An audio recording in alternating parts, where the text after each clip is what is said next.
Meaning of Edo. Edo.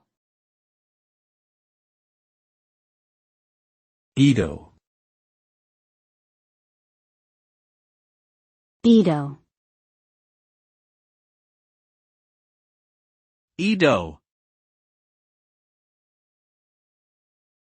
Edo is a constructed language, created in 1907 by a Polish physician named L. Zamenhof as a simplified version of Esperanto.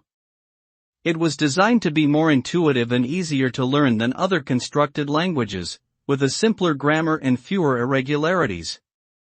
Edo quickly gained popularity among those interested in constructed languages, but it never achieved the widespread usage of Esperanto. Today, it is primarily studied by language enthusiasts and historians.